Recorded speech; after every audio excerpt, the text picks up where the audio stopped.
If the world is your school, and if these hope-dappled woods make up your classroom, and if your students are individual jumping brooks and rushing streams, and if this diverse, land-traversing watershed channeled into one river is your own class, then you, dear teacher, are the riverbed. Diversity. These brooks and streams, they come from everywhere imaginable. Some carry with them the smell of fresh-cut grass and backyard rock skipping, while others carry memories of leaf-matted stream beds in silent, tranquil somewheres. Some come polluted with phosphorus and pesticides, and unawares could pollute the water of other streams, but a teacher, a riverbed, must cradle, lead, direct all waters, must encourage them to remember well their origins with pride, despite an ever-present consciousness of the future. The waters will mingle and teach each other that, as a river, they are one, with their individualities remembered and encouraged and loved.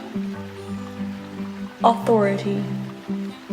But despite the river's power and strength, it does not shape the riverbed. Rather, the riverbed shapes the river.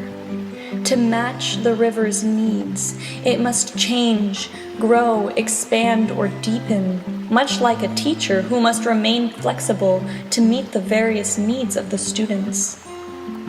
Flexibility is key, for if the riverbank stays rigid, the river will overflow the banks, or the riverbank will erode. The river will be unhealthy, and the students will not learn well. And yet, for all this flexibility, the riverbed, the teacher, still must lead, controlling the direction in which the river must inevitably go. Direction. The riverbed looks ahead and knows of what trials it will give to the river downstream. The river does not. And just like a teacher, the riverbed must plan and prepare the river for these tests ahead, and must thus shape itself to prepare them well.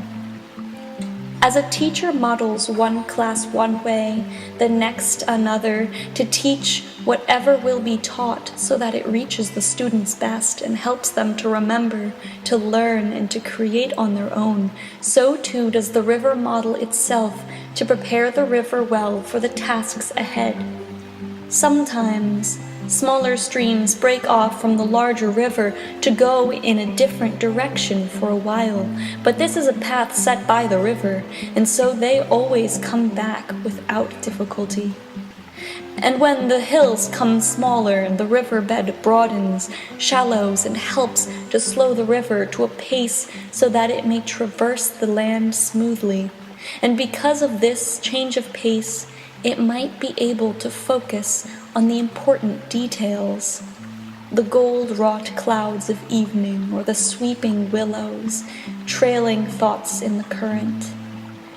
When a waterfall comes ahead, the riverbed tries to keep boulders out of the way so that the river may gain speed to jump forward into new places, new thoughts, new ideas. And while the river may think that it accomplishes all this on its own, it is truly the riverbed that determines its final destination. Destination.